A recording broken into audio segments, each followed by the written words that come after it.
is News 4 San Antonio Today, the only local news station with nonstop news. There's a bit of spring giddiness in the air, it feels like. I think everybody's kind of ready for the warmer temperatures. Good morning. Nonstop News starts right now. We are the only TV station in town commercial free until the top of the hour. We have you covered this morning. You just heard from Jeannette, and she'll give us another look at weather in just a few minutes. Joy, it looks like all green. Am I missing some red dots there that would signal something? I would say big picture, yeah, we're doing okay. I like a big picture. I-35. Even I-35, better than the last time we checked in on it. So southbound lanes here as you're approaching Loop 1604, that's where we've had those partial closures. Last time we were looking at this, it was about a 15-minute delay. Now we're down to a 5-minute delay. That's a lot better. Downtown, a lower level is closed here on I-35, the southbound lanes. Between I-37 and I-10, that is causing a little bit of congestion as you approach that closure, but still not enough for me to say, hey, you know, this is a huge delay, a huge problem for us. Photojournalist David Mendoza is live this morning in SA Specialties Sky 4. Let's talk to him. Good morning, David. Hey, good morning, Joy. We are back on the roads right now looking at 35 North and Binns Engelman on the city's east side, so right next to BAMC. Traffic is running very, very smooth today, and we have a beautiful sunrise. I'm going to continue northeast. I'll let you know what else I see. Back to you. All right, David, thanks. That's the latest with your on-time traffic. Joy, thank you. Here are the top stories to know before you head out the door this morning. Fire crews are working to contain a Nebo mountain brush fire near Fredericksburg. The fire has grown to about 1,000 acres and is only 35% contained. Judson ISD voting to close 3 elementary schools on a board meeting last night. Those are Ed Franz Leadership Academy, Park Village Blended Learning Academy, and Rolling Meadows Elementary, along with Judson Middle School. Congressman Tony Gonzalez responds to calls for him to step down over allegations he had an affair with a former staffer. He says he will not resign, and what's been released doesn't tell all the facts. And during the State of the Union address last night, President Trump recognized a U.S. Coast Guard member for his heroic effort in the Hill Country floods. Petty Officer Scott Ruskin was awarded the Legion of Merit after helping rescue people, over 160 people. Emma Allen at the live desk. We are working to get more details as we just learned 5 U.S. service members were hospitalized after a military aircraft struck a concrete barrier while attempting to take off from a road in northern Philippines. Officials say the transport plane had successfully landed as part of contingency training designed to simulate operations when traditional runways are unavailable during disasters like typhoons or earthquakes, but swerved during takeoff. All 5 people on board of the plane had to be hospitalized. The cause of the accident is still under investigation. That's the latest from the live desk. Emma, thank you. With children being held in detention centers across the country for the next 4 days, a group of faith leaders will hold a walk to raise awareness on the issue. News 4 San Antonio's Christina De Leon joins us live with more on this mission, including where it will start and end. Good morning, Christina. Good morning, Marissa. Good morning, everyone. You know, it's going to start today and end on Saturday. It's going to stretch several miles throughout our area. Have a look for yourself. It's going to start at the Delhi Detention Facility in South Texas and move straight through the city's south side of town off Quintana Road before finally ending downtown. Now, there is a meaning behind all of these sites. The Delhi Detention Center is where faith and leaders and advocates, they're going to be leading that 4-day stretch to demand an end to family detentions and the immediate release of detained children and families. Now, from there, they're going to head to the memorial site in South San Antonio, where you may remember 53 migrants lost their lives in 2022 off Quintana Road. And then the rally is going to end in front of the immigration courthouse downtown off Bella Rosa Street. The message is very clear: to put an end to children being held and children desperately trying to get into the United States with their families. The march again will end on Saturday. Live in the Content Center, I'm Christina De Leon. We'll send it back to you, David. All right, Christina, thank you. About 15 minutes now before 7 a.m. Right now, local officials are fighting against a huge ICE detention center planned for the east side, while the federal government argues that facilities have a positive impact on local economies. ICE is spending billions of dollars to build new detention and processing centers in cities all over the country. The agency claims the sites will provide humane treatment while creating jobs and revenue for those areas. Some local officials skeptical, saying that ICE is harming communities and overspending on these buildings.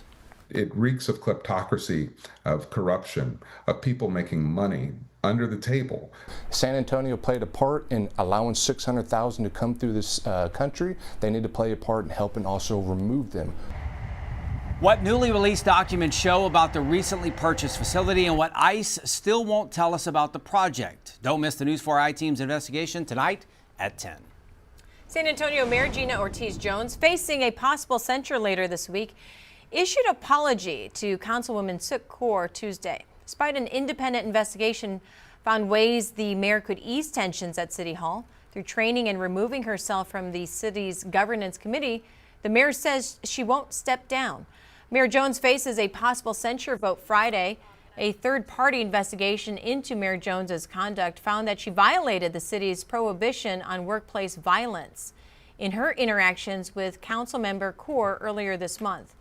Councilmember Kaur says the mayor used profanity and intimidating language during that confrontation, witnessed by other city leaders, such as City Manager Eric Walsh.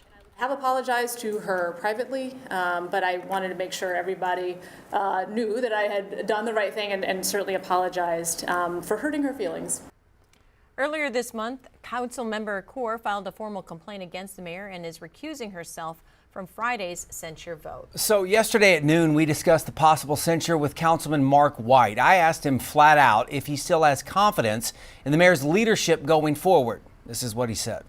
There's no secret the mayor and I have had some differences on some of the issues up until this point, but we are, we're 8 months into her term, and my hope is that the mayor will agree to the conditions we've set forth in the resolution. If she can do that, then I think we can move forward. If, like we heard this morning, she's going to take no accountability for the actions, if she's going to say I'm not doing what the rest of council asks, I'm just going to do it my own way, then no, then I don't have confidence in this mayor, and council may reflect that in what we do on Friday. Latest polling numbers in Bexar County on early voting off the county's website show this. For the Democrats, less than 10,000 votes a day with a total of 73,887 as of yesterday. On the Republican side, they're reporting just over 5,600 daily votes with more than 34,000 total. In consumer news, Paramount is once again raising its offer to buy Warner Brothers Discovery. Warner Brothers Paramount's offer raises the purchase price from $30 to $31 per share, valuing the company at $77 billion.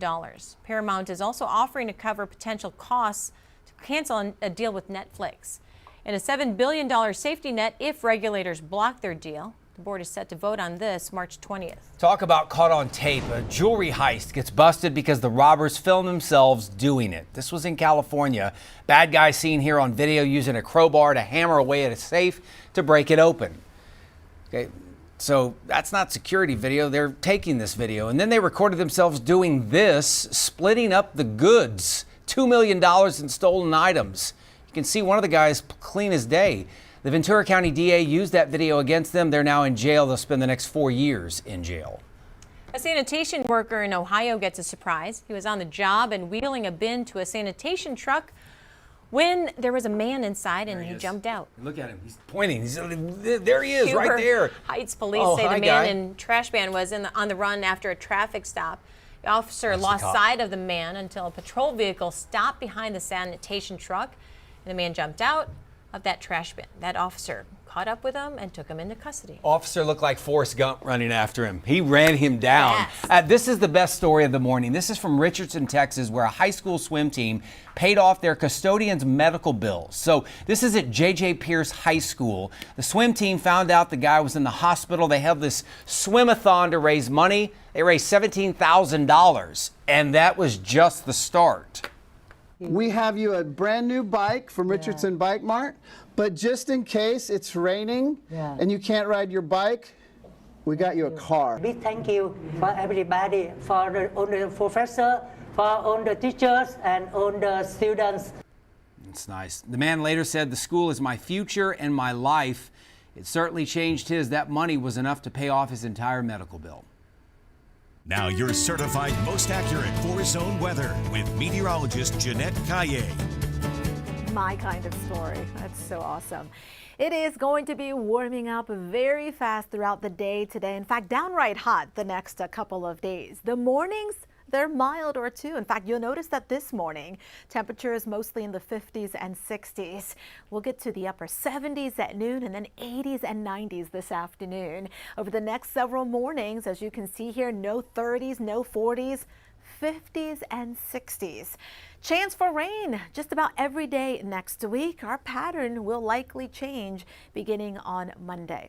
In terms of where the rain and where the precipitation is falling right now, across the north. Not quite as heavy, not quite as widespread as yesterday, but we're still seeing some rain in central California, including portions of Nevada, rain and snow in northern Utah. Across the high plains, there's some light snow from South Dakota to eastern Nebraska. The Northeast, folks, they're waking up to some additional snowfall, but that system is quickly starting to push offshore. For us, it's going to stay dry. Reason being is we have this area of high pressure that's blocking these storms from making it this far south. However, as that area of high pressure starts to break down, we'll see a trough setting up, and with that, a series of upper level disturbances should be coming into the area next week. In the meantime, high pressure will keep things pretty dry and hot. As that area of high pressure shifts to the east later today into tomorrow, it's going to bring in all of that hot air from the desert southwest. Rain chance ahead, dry through Monday, but Tuesday we'll see a small rain chance, 10-20%, likely increasing to 40% for next Wednesday through Friday. 6 to 10 day Climate Prediction Center rainfall outlook showing above normal precipitation for the area. The darker the color, well, the higher the chance for rain. We are looking at rain-free conditions today. It is going to be mostly sunny. We'll see some scattered high clouds. Notice how quickly it warms up, 50s and 60s this morning, and then by noontime we're in the upper 70s near 80. This afternoon we'll likely make it to 88. Across the south and west along the Rio Grande, that's where highs will climb to the mid-90s. Those spots tomorrow close to 100. Tomorrow 90, maybe as high as 91. By the way, the record for tomorrow is 91. It'll get windier tomorrow in the afternoon, gusts 20 to 25 plus miles an hour. That'll elevate the fire danger. A weak front comes in late tomorrow. No rain with it.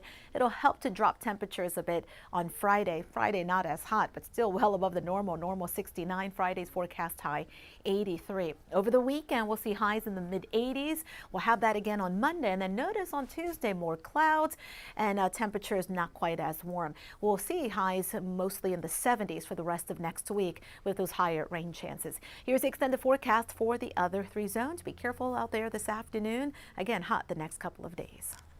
All right, so good news is that construction on the northeast side has cleared. We are still looking at this construction, though, in the downtown area. I-35 southbound on the lower level between I-37 and I-10, causing about a 10-minute delay now. So that has gone up since the last time we were checking in on that. We do have photojournalist David Mendoza live in SA Specialties Sky 4. Hi, David. Hey, good morning. So our roadways are looking okay right now. Unfortunately, we are hearing about something on the eastbound lanes of 410 at Bandera Road. There we go. So I'm over 410 approaching I-10 right now, headed westbound. I will leave you with that. Drive safe and have a great day. Back to you. All right, David, thanks. That's the latest with your on-time traffic. Emma Allen at the live desk. We are following some breaking news just in. An American convicted in the infamous Bali suitcase murder case has just been freed and was deported back to the United States last night. Officials say Tommy Schaefer spent 11 years in prison for the 2014 premeditated murder of Sheila Von Wiesmack. That was his then girlfriend's mother during vacation on the island of Bali. Her body was found stuffed inside a suitcase in the trunk of a taxi outside of a luxury resort. Now, Schaefer was sentenced to 18 years, but that was reduced reportedly for good behavior. His former girlfriend, on the other hand, Heather Mack, is currently serving a 26-year sentence in Chicago for her role in the killing of her own mother. That's the latest from the live desk. All right, Emma, thank you. All right, finally, check this out. This is an interesting story. A father and son celebrated a big birthday at an iconic restaurant in Alabama with one goal in mind: to cash in on a promise. So take a look at the sign here. Free oysters to any man 80 years accompanied by his father. So somebody has to be 80 years old and their father needs to be there. And they have to be a man. Yes. The sign has been hanging on the wall at Wenzel's Oyster House for almost 90 years. Jimmy Jr. has been waiting to celebrate with his father, who's 99 years old now, for decades. Yeah, he saw the sign one time when he was in here. Seen it, and we've talked about it. We've come down and looked at it many times to make sure that, and we asked them, is this for real? And today is for real. Today is for real. Happy birthday, huh? So Jimmy Jr., who's 80, and Jimmy Sr., who's 99, got a whole bunch of free oysters. And apparently there's another son that's coming up in 2 years. He will be 80. So Jimmy Sr. is going to cash in. He loves oysters, obviously. I guess. We need to get you some oysters to try them. They're delicious. Yeah, I bet they are. Fried, raw. Yeah. Put a little crackers. bit of sauce, I'll eat all the Tabasco. crackers.